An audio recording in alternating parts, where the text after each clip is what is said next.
দায়িত্ব বড় নাছোড়বান্দা এক অনুভূতি। যারা দায়িত্ব নামক শব্দটিকে একবার আপন করে নিয়েছে, দায়িত্ব বিক্রম বেতালটির মতো কিছুতেই তাদের ঘাট থেকে নামে না। নিজের বাড়ি থেকে অনুষ্ঠান বাড়ি, দায়িত্ব বেটা ঘুরে ফিরে তার ঘাড়ে এসেই টুক করে চেপে বসে। দায়িত্ব খুব ভালো করে বোঝে, মানুষের পালস বোঝে সে। কে তাকে এড়িয়ে যেতে পারবে না সেটা বুঝেই তার পিছু নেয়। সেও নিজের সময় থাকুক আর না থাকুক, শরীর সার্বিক বা নাতিক, কিছুতেই দায়িত্বকে এড়িয়ে যেতে পারে না।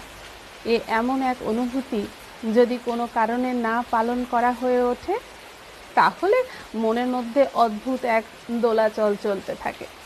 মনে হয় কে জানে কাজ ঠিকমতো হলো কিনা।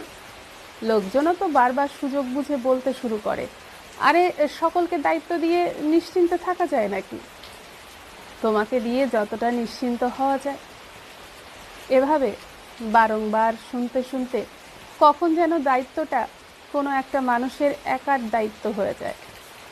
বাকিরা গায়ে হাওয়া দিয়ে ঘুরে বেড়াচ্ছে, দায়িত্ব কিন্তু তাদের দেখতে পায় না।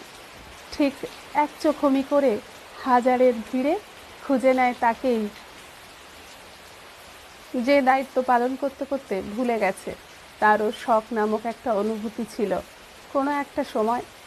এবারে আসি দায়িত্বের চক্রান্তের কথায়। প্রতিবার একটা মানুষ সব ভুলে সকলের দেওয়া দায়িত্ব পালন করছে, তাতে সুনাম হয়তো সামান্যই জুটছে, অথবা কেউ কেউ ভাবছে এটা তো ওরই দায়িত্ব, এমন কি আর করছে। কিন্তু একবার ওই দায়িত্ব পালনকারী মানুষটির একটা ভুল হয়ে গেল, ব্যাস, দায়িত্ব তখন সকলকে চোখে আঙুল দিয়ে দেখাতে থাকে, দেখো এ দোষী, এর ভুল হয়েছে। সকলে ভুলে যায় তার একদিনের নিঃস্বার্থ দায়িত্ব পালনের কথা।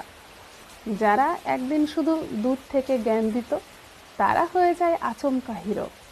না, দায়িত্ব পালন করে হিরো হতে হয় না তাদের, শুধু দায়িত্ব পালনকারী মানুষটির সামান্য ভুলটুকু ধরিয়ে দিয়েই বিনা পরিশ্রমে হিরো হয়ে যায় তারা। একজনও প্রতিবাদ করে বলে না, কাজ যে করে ভুল তারই হয়। সকলের আঙুল তুলতেই থাকে ওই দায়িত্ব নেওয়া মানুষটির দিকে, আর দায়িত্ব ক্রুশ হেসে বলে, আমি হলাম সেই জিনিস যাকে শুধু পালন করেই যেতে হয়।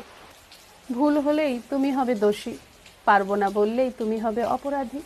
দায়িত্ব এক অদ্ভুত নাছোড়বান্দা বস্তু, মালিকানা বদলাতে এর বড়ই আপত্তি। নমস্কার।